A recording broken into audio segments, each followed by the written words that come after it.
Hello बच्चों, welcome again. मैं हूं राजीव गुप्ता। अभी पिछले वीडियो में मैंने पेपर की एनालिसिस आपको बता दी है कि कैसा क्या था, कहाँ से क्या क्या सवाल आए थे। अब इसमें ज़रा पेपर का डिस्कशन भी कर लिया जाए कि जो नीट 2025 आपका 4 मई को हुआ है उसका ज़रा डिस्कशन कर लिया जाए फटाफट, तो आपको एक आइडिया भी लग जाएगा कैसा था क्या था पेपर। तो पहला सवाल डिस्कस करते हैं। The ratio of wavelength of light absorb by hydrogen atom when it undergo n equal to 2 to n equal to 3 and n equal to 4 to n equal to 6 यहाँ से ट्रांजिशन होता है। तो अब हमें तो ये पता ही है बच्चों कि 1 बाई लेमडा बराबर are Z square 1 by n1 square minus 1 by n2 square, ये हमें पता है।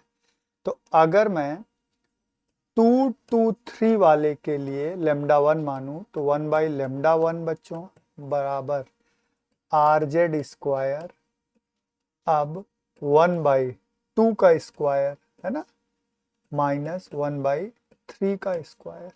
ठीक है। और दूसरे के लिए अगर मैं 4 to 6 के लिए जाऊं बच्चों, तो 4 to 6 के लिए 1 बाई लेमडा 2 बराबर are Z square 1 by 4 square minus 1 by कितना 6 स्क्वायर। तो अब इतना तो बच्चों, चूंकि ये आया हुआ पेपर है तो इसमें कोई हम पेपर के पहले तो डिस्कशन नहीं करें, मैं डायरेक्ट कर दूंगा।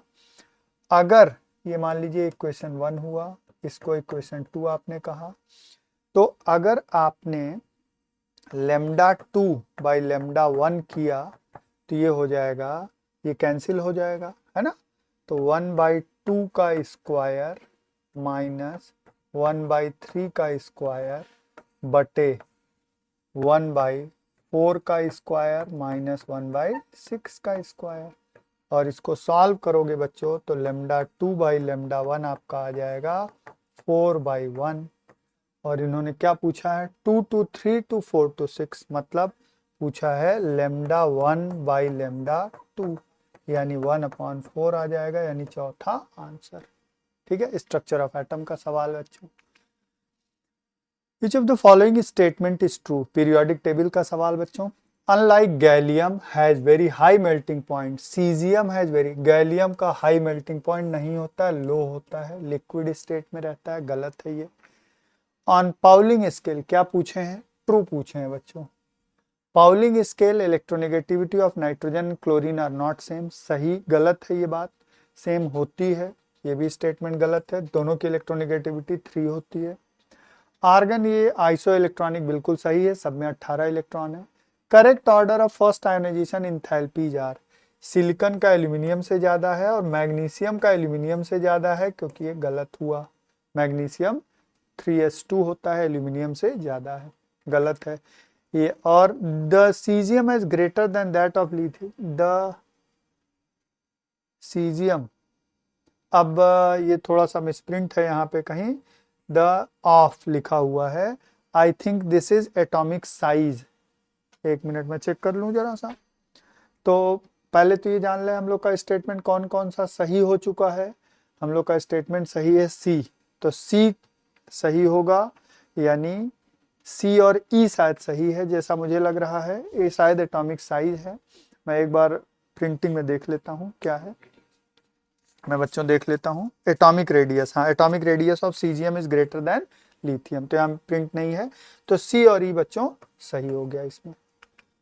मैच द लिस्ट, ये हमने डायरेक्ट आपको कराया था, ये एक तरीके से कर सकते हो, मैंने क्लास में बताया था कि एल्यूमिनियम 3+ Fe3+ ग्रुप 3 के हैं, सॉरी ग्रुप 3 के, एल्यूमिनियम 3+ Fe3+ किसके हैं, ग्रुप 3 के, यानी डी का 2, और डी का 2 एक में है तो एक से ही डायरेक्ट आप मैच कर सकते हो। Predict the major product in the reaction, तो देखो बच्चों इसको कैसे करेंगे मेजर प्रोडक्ट, ये देखिए आप, ये है आपके पास और यहाँ है CH3, ठीक है। यहाँ पर क्या लिखा है, HBr एंड परऑक्साइड, HBr है और नीचे क्या है बच्चों, परऑक्साइड, मतलब क्या होगा बच्चों बताओ, एंटी मार्कोनिकॉफ होगा क्या, है ना,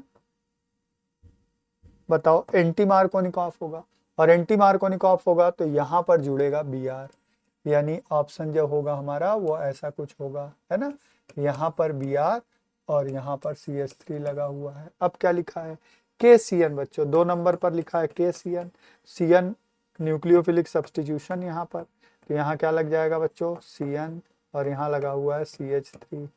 अब NaHgC2H5OH रिडक्शन करेगा, ये क्या करेगा बच्चों, रिडक्शन, है ना, रिडक्शन करेगा तो CN क्या बन जाता है, 1 डिग्री अमीन बन जाता है, यानी CH3 CH2 और NH2, ठीक है, यानी ऑप्शन नंबर 1 हो गया बच्चों।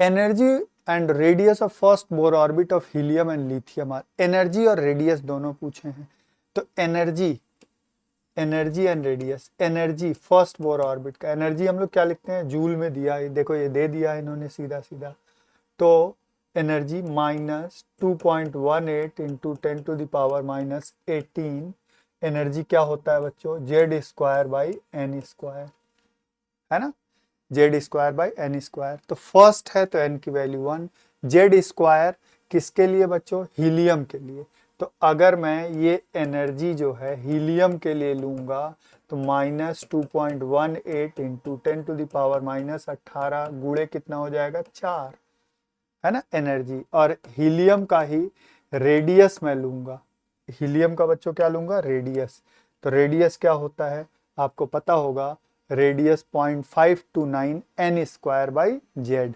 यानी रेडियस क्या हो जाएगा हीलियम का 0.529 n², 1 है बटे z, z बराबर कितना है 2, हीलियम का 0.529 बटे 2। अब ये पिकोमीटर में दिया है और ये किस में होता है बच्चों, एंगस्ट्रॉम में होता है, एंगस्ट्रॉम में होता है, ये एंगस्ट्रॉम में है, ये है बच्चों एंगस्ट्रॉम में, पिकोमीटर में इसको कन्वर्ट करोगे तो एंगस्ट्रॉम मतलब 10⁻⁻10 यानी 52.9 हो जाएगा, अगर इसको हम कहें 52.9/2 पिकोमीटर ये हो जाएगा, यानी करीब करीब 26 दूनी 52, 27 के आसपास आएगा हीलियम, तो हीलियम की एनर्जी कितनी आएगी बच्चों, 2 चौके 8, एक 9 के आसपास आएगी, है ना, 2 चौक 8 एक 9, तो हीलियम की एनर्जी, हाँ ये देखिए हीलियम की एनर्जी ये रही, और लिथियम की, सॉरी हीलियम की ये रही 8, ठीक है ना, 18 ये हो गया, ठीक, और ये हो गया 26.4, ये हीलियम का सही हो गया। अब लिथियम, हीलियम का ये वाला सही हो गया, हीलियम का ये वाला यहाँ भी दिया है, हीलियम मतलब ये देखिए, ये दोनों तो ऑप्शन हटा दीजिए बस, अब लिथियम में आ जाइए, लिथियम का जरा एनर्जी निकाल लें, लिथियम, तो लिथियम की एनर्जी निकालेंगे बच्चों -2.18 इंटू 10⁻⁻18 गुणे, अब Z की वैल्यू लिथियम के लिए कितनी हो जाएगी 9, तो 9 दूनी 18, 19 के आसपास कुछ आएगी, 19 के आसपास कुछ आएगी, है ना, ये दो ऑप्शन तो हम लोग पहले ही एलिमिनेट कर चुके हैं, 19 इसी में है, यानी ऑप्शन नंबर बच्चों क्या हो जाएगा, ऑप्शन नंबर क्या हो जाएगा यहाँ 1, तो जरूरी नहीं सब निकालें, थोड़ी सी बात बन गई, और ऐसे भी देखो ये बटे कितना हो जाएगा लिथियम में 3, 17×51, 17.6 पिकोमीटर, यानी पहला option. Which of the following are paramagnetic, तो पैरामैग्नेटिक देखो पहले ऐसे समझो, ये स्ट्रांग फील्ड है पेयर कर देगा डायामैग्नेटिक, स्ट्रांग फील्ड पेयर कर देगा डाया, तो अगर आप देखोगे तो यहाँ निकल, यहाँ पर NiCl4 2- में निकल किस स्टेट में है बच्चों, +2 में है, यानी 3d8 है ये, और 3d8 मतलब 2 अनपेयर्ड इलेक्ट्रॉन, है ना, 3d8 का मतलब कितने अनपेयर्ड इलेक्ट्रॉन, 2 अनपेयर्ड इलेक्ट्रॉन, और 2 अनपेयर्ड इलेक्ट्रॉन का मतलब paramagnetic, same is the case of this, ठीक है, ये भी +2 में है और ये भी वीक फील्ड है, यानी कौन सा हो जाएगा बच्चों, ए और डी, पैरामैग्नेटिक में क्या हो जाएगा बच्चों, ए और डी, ठीक है। Given below, nitrogen that can form ammonia and, बिल्कुल सही बात है, अमोनिया, नाइट्रोजन क्या बनाता है अमोनिया NH3, आर्सेनिक क्या बनाता है आर्सीन AsH3, बिल्कुल सही है। Antimony can not form antimony penta, बिल्कुल बनाते हैं, नाइट्रोजन वाली ग्रुप के जो लोग होते हैं वो E2O5 सभी एलिमेंट बनाते हैं, कोई दिक्कत ही नहीं है। यानी स्टेटमेंट 2 गलत, स्टेटमेंट 1 सही। ठीक है। Which of the following electronic configuration belongs to main group? Main group का मतलब क्या होता है बच्चों? S ब्लॉक और P ब्लॉक। मेन ग्रुप का मतलब S एंड P ब्लॉक। कौन लोग S और P ब्लॉक को बिलोंग करते हैं? ये S ब्लॉक का है, ठीक है। नियॉन कितना हो गया? 10 और ये 11। यहाँ ये 3D3, D3 का मतलब ये D ब्लॉक का है। ऐसे ही सोच लो, 18 और 3 क्या? 21 और 2 23, तो डी ब्लॉक का। अब ये देखिए, ये P खाली है, P ब्लॉक का है ना? ये डी भरा हुआ है, P खाली है। यहाँ क्या है? 4s1 3d10 डी ब्लॉक का, 18 और 10 28 से 29, यानी ये डी ब्लॉक का हो गया, ये डी ब्लॉक का हो गया। अब यहाँ आ जाइए, डी ब्लॉक, एस ब्लॉक नहीं, D2 है, डी ब्लॉक, यानी कौन लोग हो गए? ए और सी, ए और सी, ये मेन ग्रुप के एलिमेंट हो गए। ठीक है ना? ये देखिए, ये मेन ग्रुप का नहीं है, ध्यान दीजिएगा, तो ए सी डी होगा नहीं। अब सी जिसमें हो, देखिए सी तो होना ही चाहिए, पी ब्लॉक का है, और ए होना चाहिए, तो ए तो खाली इसी में है और इन्हीं में है, ए से ही मैच हो सकता है बच्चों, है ना? Dalton atomic theory could not explain, तो स्टेटमेंट ही है बच्चों। डाल्टन एटॉमिक थ्योरी इसको फॉलो करता है, ठीक है, ठीक है। Gaseous volume, law of gaseous volume could not explain by Dalton atomic theory. Consider, ये डायरेक्ट सवाल था, हमने अभी लास्ट वीडियो में आपको डिस्कस किया हुआ है। KO2 में K का, तो K का बदलता तो है नहीं, तो K का क्या होगा? +1, इसीलिए O2 क्या आता है? देखिए ये +1 ही रखोगे, तो +1 + 2x इज इक्वल टू 0, है ना? तो O2 इसमें बदल जाता है। ये क्या चीज है? ये सुपर ऑक्साइड है, O2 माइनस हाफ आता है इसमें। O2 का कितना आता है इसमें? -12, है ना? उसी तरीके से H2O2 क्या है बच्चों? परऑक्साइड है, और परऑक्साइड में O क्या आएगा? O2 लिख दिया मैंने, O का क्या आएगा? -12। ठीक है, ये परऑक्साइड में O क्या आता है? -1। ठीक है, तो K का इन्होंने पूछा है, तो K कितना हो गया? +1, +1, और यहाँ O2 का पूछा है, तो O का मतलब कितना? -1, तो +1। और H2SO4 में बच्चों कोई हमें नहीं लगता ज़्यादा बताने की ज़रूरत है आपको। +2 + x - 8 = 0, x = +6। ठीक। If the half-life of first order reaction is 1 minute, then the time required for 99.9% completion of the reaction। तो derive करके हम लोग याद रखते हैं यार, क्या? T half बराबर 10 गुणे T 99.9, सीधा याद रखते हैं। ठीक है, सॉरी उल्टा लिख दिया मैंने, हाफ लाइफ इन्होंने दिया है फर्स्ट ऑर्डर, उल्टा लिख दिया मैंने। T 99.9 बराबर 10 गुणे T हाफ, तो T हाफ 1 मिनट दिया हुआ है, कितना आ गया? 10 मिनट आंसर आ जाएगा, और निकाल भी सकते हो रख के, लेकिन वैसे 10 minute. Correct order of wavelength of light absorb by the following reaction, ये भी हमने अब डिस्कस किया है कि डायरेक्ट सवाल है। देखो, strength of ligand, strength of ligand, ligand directly proportional to del, del मतलब CFSE, CFSE crystal field stabilisation energy. तो यहाँ पे सबसे ज्यादा स्ट्रेंथ किसकी है? CO की। CO है क्या इसमें? नहीं है, तो हम CN ले लेते हैं, CN की। ठीक है, और CN के बाद कौन है? अमोनिया है। CN के बाद कौन है? अमोनिया। यानी सबसे ज्यादा एनर्जी बच्चों B की होगी, यानी सबसे कम वेवलेंथ B की होगी। इन्होंने कहा वेवलेंथ, सबसे ज्यादा एनर्जी B की है, यानी सबसे कम वेवलेंथ B की होगी, सबसे कम, तो सबसे कम वेवलेंथ इन्हीं दोनों में है। ठीक है, यानी ये दोनों ऑप्शन पॉसिबल नहीं है। अब अमोनिया में आइए, CN के बाद स्ट्रेंथ में अमोनिया है, अमोनिया की एनर्जी ज्यादा, यानी अमोनिया का वेवलेंथ कम, तो यानी इस B के बाद क्या आएगा? A आएगा, यहीं से काम बन गया आपका। ठीक है, आगे बढ़ते हैं। Which one of the following compound exist as cis trans. ये डायरेक्ट हमने लिखा था, अभी दिखाया पिछली वीडियो में कि डायरेक्ट क्वेश्चन है आपके क्रैश कोर्स से। पेंटवानीन, पेंटवानीन का आप स्ट्रक्चर बनाओ। देखो ये रहा पेंटवानीन, पॉसिबल ही नहीं है क्योंकि यहाँ 2 हाइड्रोजन लगे होंगे, है ना। जीआई के लिए क्या चाहिए, रिस्ट्रिक्टेड एटम पर ग्रुप अलग अलग चाहिए। 2 मिथाइल हेक्स 2इन, देखिए 2 मिथाइल हेक्स 2इन, ये हेक्स बन गया बच्चों, 2 इन और 2 पर मिथाइल, तो ये ग्रुप सेम हो गए, नहीं दिखा सकते ये दोनों लोग जीआई, है ना। 1,1 डाई मिथाइल।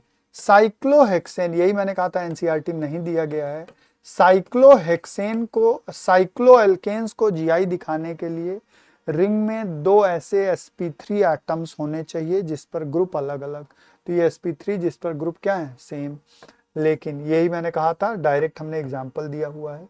देखिए यहाँ पर 1,2 डाइमिथाइल साइक्लोहेक्सेन, ये कॉपी में एग्जांपल है, तो ये जीआई दिखाएगा क्योंकि इसका हाइब्रिडाइजेशन क्या है, sp3, इसका हाइब्रिडाइजेशन क्या है, sp3, और ग्रुप इस पर H और CH3 अलग अलग दोनों पर ग्रुप लगे हुए हैं। Phosphoric acid ionizes in 3 steps in their ionization constant value Ka1, Ka2, Ka3। मतलब ये ऐसा कुछ कह रहे हैं, H3PO4 आयोनाइज हो रहा है तो दे रहा है H प्लस H2PO4 माइनस, और इसके लिए Ka1 है। अब H2PO4 माइनस बच्चों ये दे रहा है H plus and HPO4 minus minus, और इसके लिए क्या दिया है, Ka2 दिया गया है, ये दिया गया Ka2, और HPO4 माइनस माइनस के बाद क्या दिया गया है, H plus PO4 minus minus minus Ka3। हम सबको मालूम है कि Ka1 greater than Ka2 greater than Ka3, in fact Ka1 much greater than Ka2 होता है, क्योंकि जैसे ही आप एक हाइड्रोजन निकालोगे नेगेटिव चार्ज आने की वजह से अगला हाइड्रोजन निकालना कठिन होता जाएगा। यानी पहला स्टेटमेंट, सी स्टेटमेंट बिल्कुल सही है। अगर सी सही है तो डी तो बिल्कुल सही हो नहीं सकता, है कि नहीं। अब H3PO4 is stronger acid then H2PO4, बिल्कुल सही बात है। अभी मैंने कहा कि ये जल्दी H प्लस देगा, ये लोग जल्दी H प्लस नहीं दे पाएंगे। हमें पता है कि एसिड की स्ट्रेंथ Ka के डायरेक्टली प्रोपोर्शनल, तो H3PO4 के लिए Ka1, इनके लिए Ka2, इनके लिए Ka3 हो जाएगा। अब अगर ये बात सही है तो ये भी बात सही है। कैसे, ओवरऑल जब देखोगे इसको जोड़ोगे तो आप खुद जोड़ोगे तो कैंसिल नहीं होता जाएगा, ये कैंसिल हो जाएगा इनसे, ये कैंसिल इनसे, यानी ओवरऑल जो K आएगा वो क्या आएगा, K1 into K2 into K3 आएगा, है कि नहीं। भाई हम लोग क्या कहते हैं, अगर इस स्टेप्स को जोड़ते हैं तो इक्विलिब्रियम कांस्टेंट्स क्या हो जाते हैं, मल्टीप्लाई। यानी अगर इनका लॉग ले लोगे तो लॉग K बराबर log K1 plus log K2 plus log K3, ये नहीं हो जाएगा, बोलो भाई, हो जाएगा ना, मल्टीप्लाई। यानी ये भी बात बिल्कुल सही है, यानी ABC सही है, डी गलत है, तो ABC सही है। सही पूछे ना, true, yes. Which of the following reaction does not give benzene as a product, बिल्कुल सही बात। देखिए सोडा लाइम मतलब क्या होता है, यहाँ पर NaOH ले लें और यहाँ पर CaO ले लें तो ये निकल जाता है Na2CO3, मतलब बेंजीन बनेगा, बिल्कुल सही है। ये हेक्सेन, ये क्या है, एरोमेटाइजेशन, डायरेक्ट कॉपी का सवाल है, ये भी क्रैश कोर्स से। ये क्या है, 3 मोल इसको ले लेना है, सीधा सीधा बेंजीन बन जाएगा। बट इस केस में अगर वार्म वाटर लोगे बच्चों तो फिनॉल बनेगा, बेंजीन नहीं बनेगा। यानी आंसर इज 3, डायरेक्ट कॉपी का, पिछले वीडियो में आपको बताया मैंने, क्रैश कोर्स के से कॉपी से। If the molar conductivity lambda m of 0.050 मोल पर लीटर, मतलब कंसंट्रेशन कितना दिया है बच्चों, 0.050 दिया है। मोनोबेसिक एसिड इज इतना, मतलब लैम्डा m एक पर्टिकुलर कंसंट्रेशन C पर, जो भी ये C है इस पर दिया है कितना, 90। It's extent of degree of dissociation, it's extent degree of dissociation, alpha पूछा गया, अल्फा आपसे पूछा गया। और ये दिया गया है क्या, लेमडा इनफाइनाइट एम, मतलब इनफाइनाइट पर। तो हमें इतना तो पता ही होगा बच्चों, अल्फा बराबर लेमडा एम सी बटे लेमडा एम इनफाइनाइट, है कि नहीं। तो हम लेमडा एम इनफाइनाइट कैसे निकाल सकते हैं, लेमडा एम इनफाइनाइट बराबर BaSO4 का है यानी Ba प्लस प्लस का लेमडा एम और प्लस SO4 माइनस माइनस का। तो ये किसका हो गया, कैटायन, मतलब BaSO4 है ना। अच्छा, मोनो वीक एसिड, कोई वीक एसिड है बच्चों, ठीक है, कोई दिक्कत ही नहीं है। तो यानी ये हो जाएगा लेमडा, इस अगर तुमको याद हो तो हम लोगों ने डिस्कस किया था क्लास में, इसको ऐसे लिखते हैं लेमडा एम, ये किसका, कैटायन का इनफाइनाइट डाइल्यूशन पे, और लेमडा एम किसका, एनायन का इनफाइनाइट डाइल्यूशन पे। तो ये जोड़ दीजिए, सीधा सीधा जोड़ दीजिए, क्या हो जाएगा, कैटायन का 349.6 प्लस 50.4 बराबर कितना हो गया, 400, है ना। अब क्या हो जाएगा अल्फा बच्चों, अल्फा बराबर 90/400, है ना, कट गया 1/9 चौक 36, 4 और 4 बचा, 9 चौक 36, 1/4.44, मतलब करीब करीब कितना आ गया, यही आ जाएगा आंसर। कैसे सोचो, 1/4 होता तो 0.25 आ जाता, और 1/4 से थोड़ा ज्यादा है तो 0.225 आ जाएगा बच्चों, है ना, 3 number. Hypothetical diatomic molecule, direct इस क्रैश कोर्स का सवाल, diatomic molecule with bond order 0 मतलब क्या, अनस्टेबल, और ये कह रहे हैं स्टेबल मतलब स्टेटमेंट गलत। As bond order increases bond length increases, गलत है। बॉन्ड ऑर्डर अगर बढ़ेगा बॉन्ड लेंथ घटेगा, क्योंकि बॉन्ड ऑर्डर बढ़ने पर स्टेबिलिटी बढ़ती है। यानी ये दोनों स्टेटमेंट गलत हैं। Statement 1 is false, statement 2 is also false, both the statements are false. Out of the following complex compound, which of the following compound will be having the minimum conductance in the solution? तो ये सवाल बच्चों थोड़ा सा मुझे तो आपको देखना पड़ेगा, क्योंकि काउंटर आयन देखिए यहाँ कितने आयन, 3 इधर और 1 आयन ये, मतलब टोटल 4 आयन्स बनेंगे। यहाँ देखिए 1 आयन इधर और 1 आयन इधर, टोटल 2 आयन्स बनेंगे। और यहाँ पर 9 आयन्स और यहाँ पर भी 9 आयन्स, ठीक है, 9 आयन्स। क्यों, काउंटर, स्क्वायर ब्रैकेट के बाहर कोई आयन नहीं है। तो यानी हमें लगता है इनका कंडक्टेंस मिनिमम होना चाहिए, इसमें ऑप्शन दोनों होने चाहिए, ठीक, मिनिमम पूछें। अब मैच द लिस्ट 1 एंड 2, तो XeO3 बच्चों अगर हम देख लें, वैसे मैच करोगे ना, यहाँ जल्दी जल्दी के चक्कर में अगर मैच करोगे, देखो ये लीनियर होता है तो सबको पता ही होगा, और sp3d होता है, लीनियर और sp3d, b का 1 मतलब 2 ही, ये दोनों हटा दिया गया तुरंत। अब XeF6 याद रखना है हमें, distorted octahedral, sp3d2 distorted octahedral, तो d का क्या हो जाएगा, 3 हो जाएगा, डी का 3 सिर्फ इसी में है, तो पहला वाला ऑप्शन हो गया। ए का 2 हो जाएगा, क्योंकि ये होता है पिरामिडल अमोनिया जैसा, कहाँ गया, ऐसा होता है, ठीक है। XeO3 देखो, ये तो सब एकदम क्लास में सब चूरन टाइप सवाल हम लोग है, ये सब ऐसे वाले हैं, XeO3, ठीक है। आगे बढ़िए, इसमें लिखा है C+2H2CH4 डेल H दिया है, इतने से ही आपको पता क्या चला, पता चला कि ये एक्सोथर्मिक है। अब ये एक्सोथर्मिक एंडोथर्मिक के ग्राफ की बात हो रही है, तो ये सवाल, ये कैसा है, एक्सोथर्मिक। एक्सोथर्मिक में हमें क्या ये बात पता है बच्चों, कि एक्सो का मतलब होता है energy of reactant greater than energy of product, energy of reactant greater than energy of product, है कि नहीं।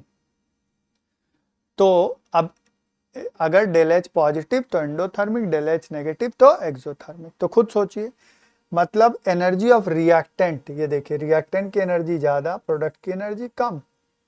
यहाँ रिएक्टेंट की एनर्जी कम, प्रोडक्ट की ज्यादा, यहाँ रिएक्टेंट की ज्यादा, प्रोडक्ट की कम। अब क्या है, यहाँ पर रिएक्टेंट की, तो ये दोनों ऑप्शन तो हटा दीजिए, इन दोनों में थोड़ा मैच करिए। मैच कैसे करिए? ये कह रहे हैं ये वैल्यू, तो this is called activation energy बच्चों, इसको क्या कहते हैं? ये, और ये है डेल एच की वैल्यू, तो 78.4 क्या डेल एच दिया है, तो ये है, यानी पहला वाला सही हो गया। इन दोनों में थोड़ा ध्यान देना है, ये 78.4 नहीं है, ये क्या है? ये है। Match the list 1 and 2। अब इसमें भी ऐसे ही देख लो, अमलगम मतलब सॉलिड सॉलिड, सॉलिड में सॉलिड, एक मेटल में दूसरा मेटल, यानी सी का क्या हो जाएगा? 1, सी का 1, यानी ये दोनों हट गए अपने आप, सी का 1।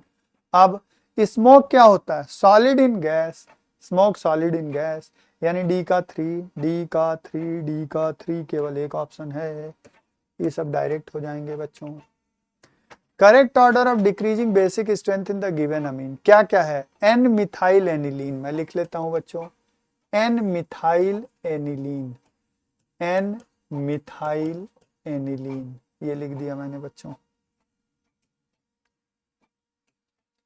ये लिख दिया मैंने, एन मिथाइल एनिलीन, एन पर मिथाइल लगा और एनिलीन हो गया।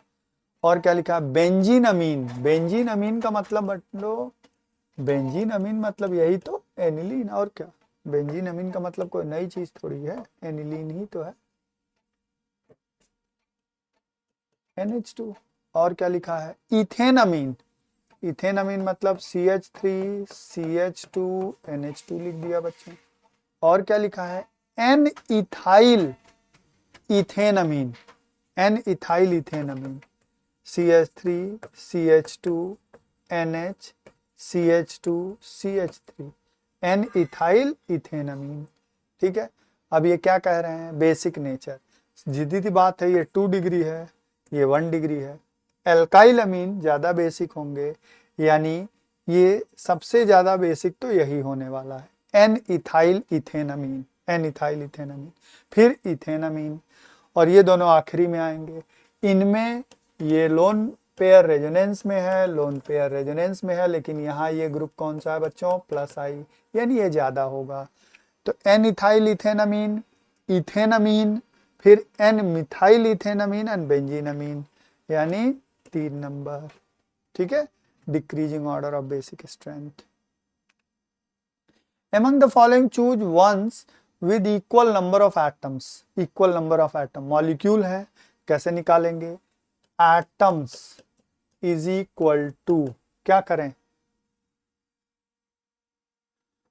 एटम्स, नंबर ऑफ एटम निकालने के लिए एटॉमिसिटी है कि नहीं, गुणे, अब ये क्या दिया? ग्राम, ग्राम को क्या बना दें? मोल, और मोल को एवोगैड्रो से गुणा कर दें तो क्या बन जाएगा? नंबर। मोल को एवोगैड्रो से गुणा तो नंबर, तो atomicity into mole into Na, बस। यानी एटम में सबसे पहले हम Na2CO3 का चेक कर लें, क्या आ जाएगा? Na2CO3 के लिए देखो, एटॉमिसिटी कितनी? 3 ऑक्सीजन, 4 और 2 6, एटॉमिसिटी क्या हो गया? 6। ठीक, मोल कितने हो गए? 212/106। ये कैसे हमने निकाल लिया तुरंत? इतना तो आप समझ ही रहे होगे, वेट अपॉन मॉलिक्यूलर वेट, और गुणे Na, Na ऐसे ही कर दीजिए। देखिए कितना आ गया? 2 गुना 6 दूनी 12, 12 Na, यानी पहले वाले में क्या आ गया? 12 Na। ठीक, तो ये क्या कह रहे हैं? इक्वल नंबर ऑफ एटम किस में?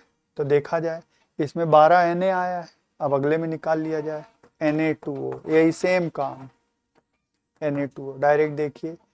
Na2O के लिए पहले एटम कितने? 2 और 1 3, 3 एटम, गुणे मोल कितना? 248, 248 अपॉन, ये कितना हो गया? 23 दूनी 46, 46 10 56 और 6 62, नहीं? कैसे? देख लो इधर, ये सब ऐसे कर लिए होगे तुम लोग, हैं?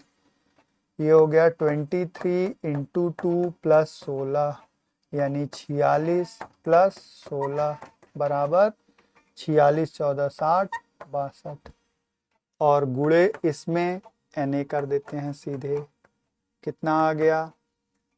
ये आ गया 6 चौक 24, 2 चौक 8 यानी 4 आ गया, 4 तिया 12, 12 Na, यानी पहले और दूसरे में नंबर ऑफ एटम बराबर तो हैं, यानी ए और बी तो ऑप्शन में आने वाला है, यानी इनको पहले भगा दिया जाए, है कि नहीं। ए और बी इसमें आने वाला है। अब सी आने वाला है या डी, सी चेक कर लें, अपने आप आइडिया हो जाएगा। तो सी में, सी तो ऐसे भी चेक हो जाएगा, देखें 12 ग्राम हाइड्रोजन, 12 बटे इसका, देखो चलो यहाँ लिख देते हैं, यहाँ लिख देते हैं, अब आइडिया हो जाएगा अभी। सी अच्छा सी ये रहा, NaOH रहा, तो सी चेक कर लेते हैं।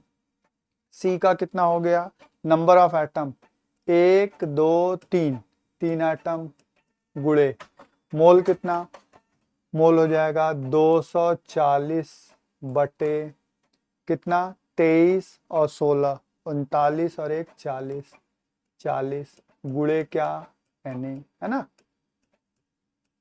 6 6 त्रिक 18 Na, 18 Na तो नहीं बात बनेगी, 12 Na चाहिए ना, यानी सी ऑप्शन में नहीं आएगा।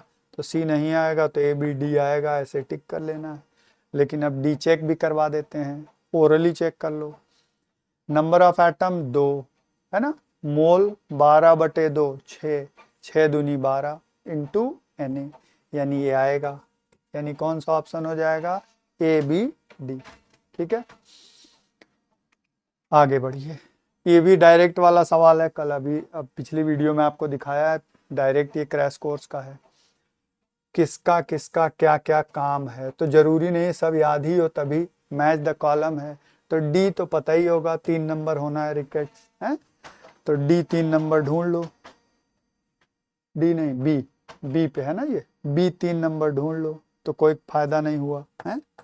अब क्या है, विटामिन B12 परनीसियस एनीमिया, यानी ए को क्या ढूंढ लें, 4 नंबर, यानी ये भी ऑप्शन चला गया। अब क्या बचा, B2 और B6, तो B2 और B6, B2 होता है कन्वर्जेंस, है ना, और B6 हो जाएगा चिलोसिस। तो कौन सा मैच कर रहा है, ए का क्या हो गया, ए का हो गया 4, बी का क्या हो गया था 3, सी का क्या हो गया, सी हो गया, कहाँ गया 2 नंबर, सी हो गया 2 नंबर। ठीक, तो ये वैसे भी याद करने वाला है ना। Correct order of decreasing acidity, तो ये हमें सीधा सीधा पता है, देखो क्या कॉन्सेप्ट लगेगा, plus I effect inversely proportional to acidic nature, acidic, बस अगर माइनस आई रहता तो डायरेक्टली, अब खुद देख लो, एकदम बेसिक कॉन्सेप्ट, सब में चेक करो, क्या इसमें कोई प्लस आई है, नहीं है, प्लस आई मतलब एल्काइल, इसमें प्लस आई 3 है, इसमें 2 है, इसमें 1 है, तो जिसमें प्लस आई नहीं है वो सबसे ज्यादा एसिडिक होने जा रहा है, तो यानी HCOH सबसे ज्यादा एसिडिक, यानी ये 2 ऑप्शन एलिमिनेट हो गए, यही दोनों में से। अब इसमें प्लस आई कम, इसमें 2, इसमें 3, जितने प्लस आई एसिडिक नेचर उतना कम, यानी ऑप्शन कौन सा हो जाएगा, 3 नंबर। देखिए यहाँ गड़बड़ है, ठीक है, जितने ज्यादा प्लस आई एसिडिक नेचर उतना कम। Ferromagnetism considered as an extreme case of paramagnetism, सही बात है, हमें पता है पैरामैग्नेटिक का मतलब अनपेयर्ड इलेक्ट्रॉन होना, और अनपेयर्ड इलेक्ट्रॉन होगा तो मैग्नेट की तरफ अट्रैक्ट होगा, पेयर्ड होगा तो मैग्नेट से रिपेल होगा। लेकिन जब पैरामैग्नेटिज्म में एक्सट्रीम केस आता है तो वो ये कंडीशन क्रिएट करता है कि अगर पैरामैग्नेटिक सब्सटेंस को किसी मैग्नेट के साथ थोड़े टाइम रखें तो वो खुद मैग्नेट बन जाता है, दिस इज कॉल्ड फेरोमैग्नेटिज्म। तो ये बिल्कुल सही बात है। Number of unpaired electron in Cr2+, Z बराबर 24, तो क्रोमियम जो है वो होता है बच्चों 4s1 3d5, और Cr2+ अगर लिखोगे तो ये 3d क्या हो जाएगा 4, है ना, यानी 4 अनपेयर्ड इलेक्ट्रॉन होंगे। और Nd3+60, और Nd का एटॉमिक नंबर इन्होंने कितना दिया है 60, और Nd3+ अगर लिखोगे 3+, तो ये आएगा 4f3, है ना, 57 तक तो आता ही होगा, 57 तक लैंथेनम, है ना। तो Nd3 प्लस आएगा 4F3, यानी 3 अनपेयर्ड होंगे और इसमें कितने अनपेयर्ड, 4। यहाँ क्या स्टेटमेंट है, the number of unpaired electron in same, यानी ये स्टेटमेंट गलत है, यानी statement 1 is true, statement 2 is false, statement 1 is true, 2 is false. ठीक है, अब आइए, ये भी डायरेक्ट याद करने वाला, अभी क्रैश वाले में आपको दिखाया है, तो कोई एक पकड़ लो। Glycerol from spent lye distillation under reduced pressure, तो यानी सी का 1, सी का 1, यानी ये दोनों लोग गायब हो गए, सी का 1।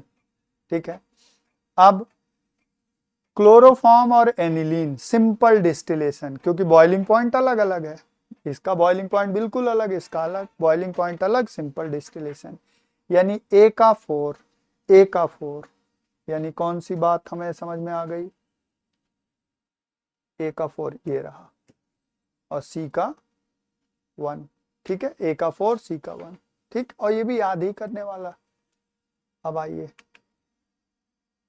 for a reaction A gives to B from the backward reaction rate constant is higher than forward for rate constant by 2500, अच्छा, at इतने केल्विन, R दिया है, Kp for the reaction, आप सोचो रिएक्शन क्या दिया है बच्चों, A gives to B दिया है ना, और हमें ये बात पता है क्या, Kp बराबर Kc RT to the power delta N, ये बात पता है हमें।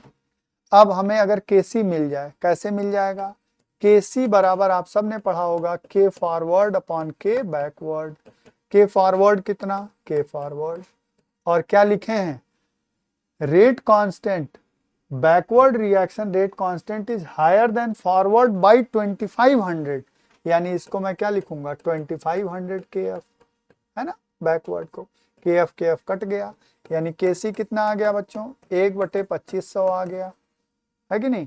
Kp क्या हो जाएगा, Kp बराबर Kc 1/2500, है ना, Kc 1/2500 गुणे RT, R कितना, R दिया है 0.083, 0.083 गुणे टेम्परेचर कितना दिया है 1000, और to the power del N 2 minus 1, del N जानते हो, प्रोडक्ट माइनस रिएक्टेंट गैसियस, 1 हो गया, यानी 1/2500, 1/2500 गुणे ये कितना हो जाएगा, हाँ 83, है ना, 1000 83 हो जाएगा, 1/2500, तो 83/2500 हो गया, क्यों बच्चों, 83/2500 हो गया, और 83/2500 क्या हो जाएगा, ये तो हो नहीं सकता, क्यों, 10⁵ हो नहीं सकता।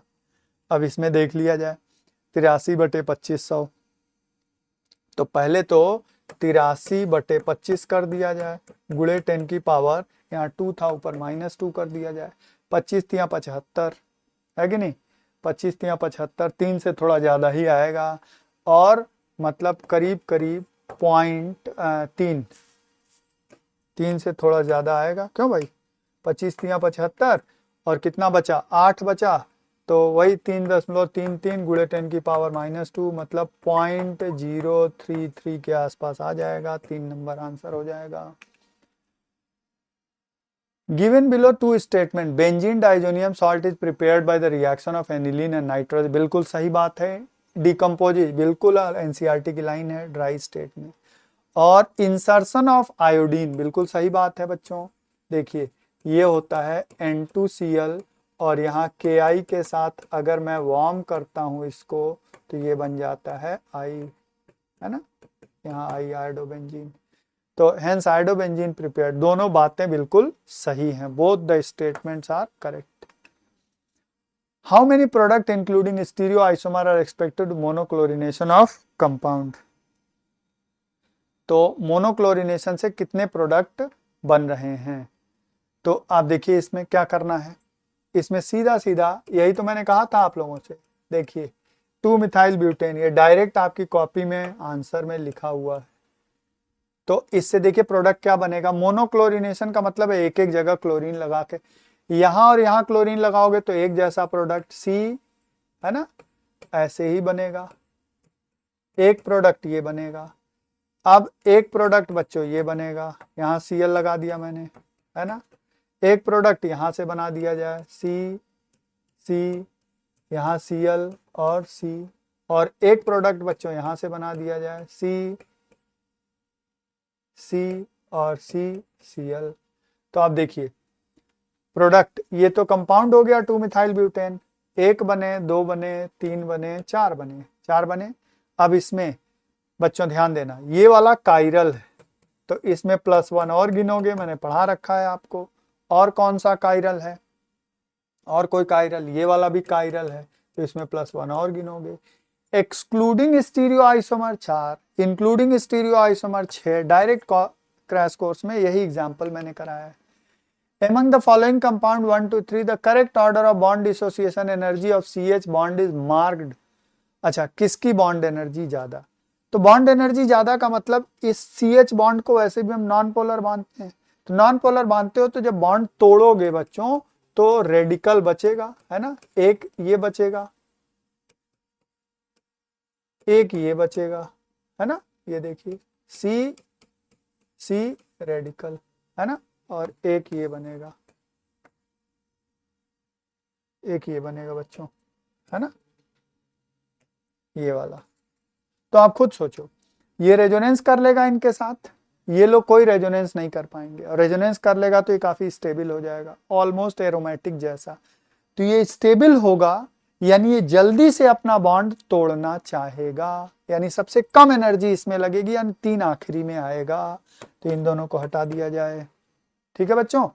अब इनमें देखिए, ये sp2 पर डबल बॉन्ड पर है और ये ट्रिपल बॉन्ड पर है, तो ये ज्यादा स्टेबल है, और ज्यादा स्टेबल है यानी इसको भी कम एनर्जी लगेगी, यानी सबसे ज्यादा एनर्जी किसको लगेगी,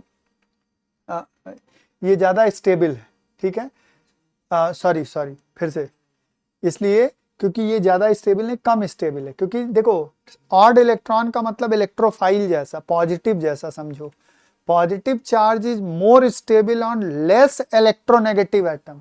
ये ट्रिपल बॉन्ड sp और sp पर पॉजिटिव चार्ज कम स्टेबल है, तो यानी ये बनना नहीं चाहेगा, ठीक है ना, तो ये बनना नहीं चाहेगा, ये बनना चाहेगा, यानी सबसे जल्दी ये बनेगा, ठीक है कि नहीं।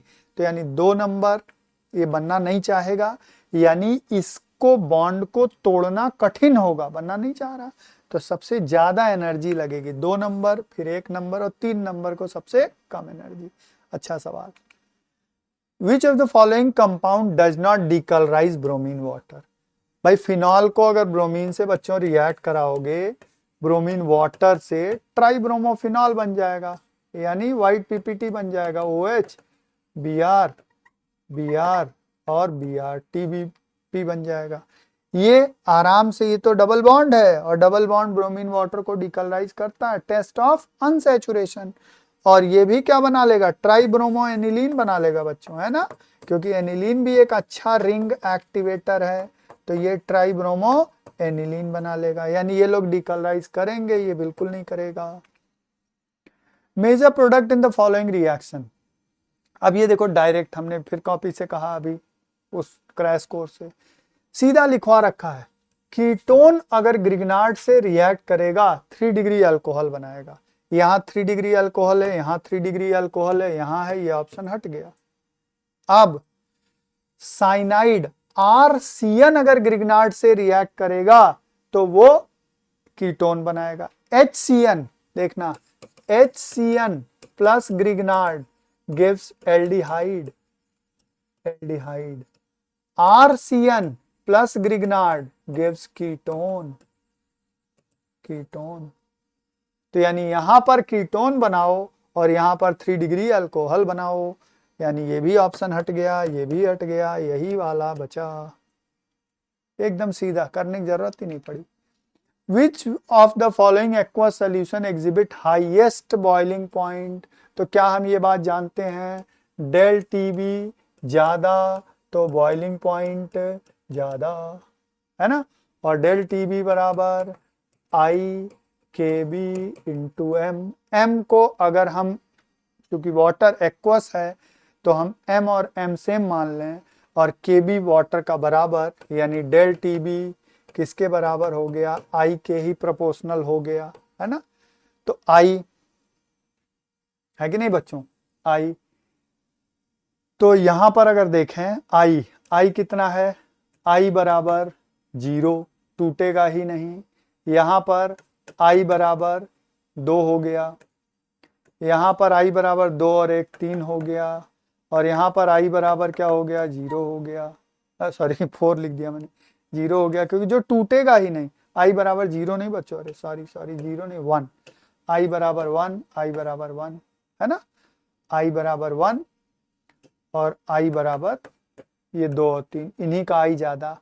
अब I और कंसंट्रेशन का गुणा करना है, तो इनका I कितना हो जाएगा, I इंटू 2 0.02, इनका 0.03 हो जाएगा, इनका तो हटा ही दो, यानी कौन का सबसे ज्यादा बॉइलिंग पॉइंट, 3 नंबर, क्योंकि इनका डेल टीबी की वैल्यू सबसे ज्यादा हो जाएगी। डेल टीबी बराबर कितना, 3 गुणे 0.01 बराबर कितना आ गया, 0.03 आ गया, सबसे ज्यादा यही आएगा।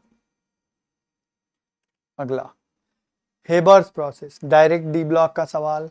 जिगलर नाटा कैटलिस्ट ये होता है, ये वाला 4, ये ए बी सी डी ऐसे ही मैच होगा एग्जैक्टली, ए का 1, बी का 2, सी का 3, डी का 4, डायरेक्ट है डी ब्लॉक का।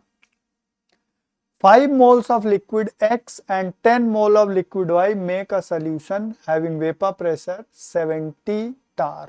अच्छा, यानी बच्चों P टोटल दिया हुआ है कितना, 70, और X और Y दिया है, तो X मतलब मोल फ्रैक्शन ऑफ X अगर मैं कहूं 5/15 कह सकता हूं क्या बच्चों, 5 मोल और इनका 10 मोल, मोल फ्रैक्शन क्या 5/15 हो जाएगा। आई होप समझ गए होगे बच्चों। और XY अगर मैं कहूं मोल फ्रैक्शन ऑफ Y, तो 10/15 कह दूं, है ना, बिल्कुल कह सकता हूं। अब कह रहे हैं pure X and Y 63 and 70, मतलब P नॉट X 63 दिया है और P नॉट Y कितना दिया है, 78 दिया है। अब क्या कह रहे हैं, विच of the following is true, negative है पॉजिटिव। हमें पता है कैलकुलेटेड वेपर प्रेशर, अगर vapour pressure calculated vapour pressure observe से ज्यादा आया, negative deviation. Vapour pressure calculated vapour pressure observe से कम आया, पॉजिटिव डेविएशन, है ना। तो अब वेपर प्रेशर हमारे पास ऑब्जर्व दिया हुआ है, देखिए कैलकुलेटेड हमें निकालना है। कैलकुलेटेड मतलब P टोटल बराबर P not X into x x plus P not Y into XY, ये तो हम सब पढ़े हैं फॉर्मूला। P नॉट X कितना दिया है, 63 गुणे 5/15, है ना, प्लस ये कितना दिया P नॉट Y, 78 गुणे 10/15। तो आई होप कैलकुलेट कर लोगे, और कैलकुलेट करोगे तो ये करीब करीब बच्चों P टोटल आएगा 73 के आसपास। तो कैलकुलेटेड कितना 73, ऑब्जर्व कितना 70, यानी कैलकुलेटेड ज्यादा, कौन सा deviation, negative, negative deviation. Sugar X is found in Honey, अच्छा भाई, कीटो शुगर यानी ग्लूकोज तो है नहीं, माल्टोज तो है नहीं, सुक्रोज में ग्लूकोज और फ्रक्टोज होता है। कीटो शुगर ये दोनों क्या है, माल्टोज क्या है, अल्फा डी ग्लूकोज का पॉलीमर, डाइसेकेराइड है, अल्फा डी ग्लूकोज और अल्फा डी ग्लूकोज, और ग्लूकोज एक एल्डिहाइड ही है। एग्जिट इन अल्फा बीटा एनोमेरिक फॉर्म, बस बात ही खत्म। और लीवो रोटेटरी, सुक्रोज डेक्स्ट्रो होता है यानी फ्रक्टोज। अल्फा बीटा एनोमेरिक का मतलब मालूम है कि कार्बन नंबर 1 पर OH की पोजीशन अलग अलग। Identify suitable reagent for the following conversion. Ester को एल्डिहाइड बनाना है DiBaLH, डायरेक्ट है बच्चों, DiBaLH di isobutyl aluminium hydride, इसी को हम लोग DiBaLH कहते हैं। CH3 CH CH3 CH2 whole twice Al और H, ठीक है, ये डायरेक्ट करता है, ये भी हमारे क्रैश कोर्स का direct question. Statement level assertion reason, ठीक है, ये कंपाउंड अंडरगो SN2, ठीक है भाई, 1 डिग्री है SN2 जाएगा। देन Cl बिल्कुल सही है, क्योंकि I ज्यादा अच्छा लीविंग ग्रुप है, अच्छा लीविंग ग्रुप तो अच्छे तेज जाएगा reaction. Iodine is better leaving group, बिल्कुल सही बात है। Both A R and correct explanation of A. देखिए बच्चों, इसमें क्या करना है, standard heat of formation in kilo calorie Ba2+, मतलब क्या पूछा गया है, डेल HF किसका पूछा गया है, Ba2+ का पूछा गया बच्चों। Standard heat of formation of SO4-, del HF SO4 double minus आपको दिया गया है -216। Standard heat of crystallisation of BaSO4, मतलब ये क्या है, पूरा रिएक्शन दिया गया, डेल HR -4.5 दिया गया है, ठीक है। अब और डेल HF BaSO4 भी बच्चों दिया गया है, कितना आपको BaSO4 कितना दिया गया है, -349 दिया गया है, ठीक।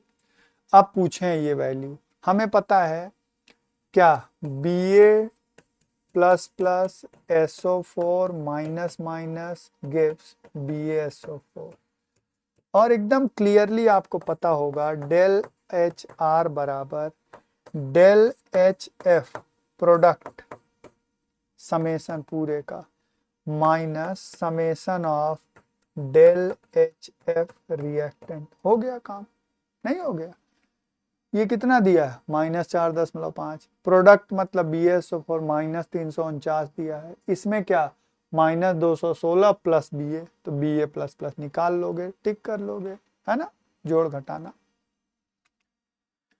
Total number of possible both structural as well as stereoisomer of the cyclic ethers of the molecular formula C4H8O। तो इसका dB वैसे तो NCERT में है नहीं, लेकिन dB निकालोगे तो 1 आएगा, यानी एक रिंग बनेगा 5 मेंबर का। देखो कौन सा, ये वाला एक। अगर 5 मेंबर का रिंग बना है तो 4 मेंबर का भी रिंग बनेगा, एक मिथाइल बाहर कर दें। अब यहाँ देखिए, एक मिथाइल यहाँ कर दें, स्ट्रक्चरल पूछे हैं, अब अगले वाले में हम यही मिथाइल को यहाँ कर दें। अब अगर 4 का बना है तो 3 का भी बनेगा, और 3 मेंबर की रिंग बनाओगे तो आपको 2 बार मिथाइल बाहर करना पड़ेगा। और अगर 3 मेंबर की रिंग बनाए तो एक तो ये हो गया और एक ये हो गया बच्चों कि दोनों एक पे रख दें, और एक ये हो गया बच्चों कि एक ऐसा कर दें। 5 तो ये हो गए। कायरलिटी, ये कायरल हो गया बच्चों, ये कायरल नहीं हो गया क्योंकि इसमें सिमेट्री आ गई। ये कायरल नहीं हुआ, ये कायरल नहीं हुआ, सिमेट्री आ गई। ये क्या हो गया, कायरल हो गया, सॉरी इसमें 2 कायरल सेंटर, 2 कायरल सेंटर, और ये कायरल हो गया। तो जहाँ कायरल हो जाता है वहाँ +1 हम गिन लेते हैं, यहाँ भी +1 हमने गिन लिया, और यहाँ 2 कायरल सेंटर है, +3 हमने गिन लिया। सब बता चुका हूँ इस तरीके का, है ना। बोलिए, ये डायरेक्ट फार्मूले से भी कर सकते हो, हम लोग डिस्कस भी किए हैं। 1 2 5 3 8 9 और 1 10, यानी 10 नंबर। ठीक है, बढ़िया सवाल है, जेई लायक ये भी। Identify the correct orders against the property mentioned. तो ये पहला कह रहा है डाइपोल मोमेंट, बिल्कुल सही है, इनका एंगल 104 डिग्री है तो इनका डाइपोल मोमेंट ज्यादा होगा, यानी सही है पहला। नंबर ऑफ लोन पेयर नहीं सही है, इनके पास लोन पेयर कितने होंगे, 3 होंगे बच्चों, इनके पास कम होंगे, इनके पास 2 ही लोन पेयर होंगे, यानी ये गलत है order. O H bond, bond length, H दोनों में तीनों में कॉमन है, ऑक्सीजन सबसे छोटा है यानी इसकी लेंथ ज्यादा होगी, ये गलत है। N2 की बॉन्ड ट्रिपल, डबल, सिंगल, ये सही है, यानी ए और डी केवल सही है बच्चों। क्या पूछें? करेक्ट, ए और डी सही है। N2 plus O2 2NO obtained del H for the reaction। del H for the reaction का मतलब बच्चों endothermic. Endothermic according to Le Chatelier principle favoured by low temperature, high temperature. Exothermic favoured by low temperature. तो इनके लिए पहली बात क्या पूछ रहे हैं? हायर यील्ड ऑफ NO, मतलब ये ज्यादा बनाना है, टेम्परेचर हाई होना चाहिए, सही बात है चूंकि रिएक्शन एंडोथर्मिक है। लो टेम्परेचर ना, हायर कंसंट्रेशन ऑफ N2, अगर इसका कंसंट्रेशन ज्यादा लोगे फॉरवर्ड रिएक्शन जाएगा, बिल्कुल सही बात है, एकदम सही है। हायर कंसंट्रेशन ऑफ O2, ये भी सही है, फॉरवर्ड जाएगा रिएक्शन। ACD यानी ACD is correct answer, correct पूछे ना। If the constant for the reaction is 0.03, अच्छा रेट कांस्टेंट 0.03 पर सेकेंड, यानी फर्स्ट ऑर्डर रिएक्शन है बच्चों, K बराबर दिया है 0.03 per second. How much time does it take for 7.2 moles per litre, 7.2 mole था और उसको गेट रिड्यूस टू 0.9 मोल तक पहुंच जाना है। log 2 की वैल्यू दिए हैं लेकिन हम बिना उसको यूज किए करना चाहें, देखिए 7.2, एक हाफ लाइफ, पहली हाफ लाइफ जब लोगे तो ये आधा हो जाएगा, 72 का आधा 3.6 हो जाएगा। दूसरी हाफ लाइफ अगर लोगे तो इसका आधा 1.8 हो जाएगा। तीसरी हाफ लाइफ जैसे ही लोगे भाई 36 हो गया, ये कितना हो गया? 0.9 हो गया, है ना। 0.9 गुणे 2 बराबर 0.8, 0.9 तक पहुंचना था। 3 हाफ लाइफ लगी इनको, 3 हाफ लाइफ लगी, ठीक है। और इन्होंने क्या दिया है? रेट कांस्टेंट दिया है, हाफ लाइफ नहीं आ जाएगा। टी हाफ बराबर 0.0693 होता है, चलो लिख देते हैं 0.693 बाई के, यानी 0.693 बाई 0.03, ये क्या आ गया? टी हाफ आ गया बच्चों, है ना, टी हाफ। तो टी हाफ देखिए, टी हाफ कितना आ गया, हम ऐसे कर दें 6.9 गुणे 10 की पावर -1 यहाँ कर दें, है ना, बटे 3 गुणे 10 की पावर -2 कर दें, यानी 6.9 बटे 3 गुणे, ये ऊपर चला जाए तो माइनस प्लस हो जाएगा, ऊपर बचेगा 10, यानी 3 दूनी 6, है ना, 3 दूनी 6 तो 10, यानी कितना आ गया? ये आ गया 23 आ गया, और 23 इंटू 3 हाफ लाइफ लगा है, यानी ये आ जाएगा, ठीक है। विच of the following reaction does not belong, direct हमने दिखवाया है, सबसे पहले सवाल यही दिखाया था किसमें, क्रैश कोर्स से। लेसिग्ने टेस्ट में कार्बन, नाइट्रोजन, सल्फर, हैलोजन को करते हैं, और ये क्या है? ये तो किस चीज का टेस्ट है? कार्बन का टेस्ट है, और लेसिग्ने में कार्बन का टेस्ट नहीं करते हैं, ठीक है, हैलोजन, सल्फर और नाइट्रोजन का टेस्ट करते हैं, यानी यही इसका आंसर होगा, कह रहे हैं नॉट बिलोंग्स, ठीक है बच्चों। तो ये आपका डिस्कशन हो गया, अब मिलेंगे अगले वीडियो में, तब तक थैंक यू।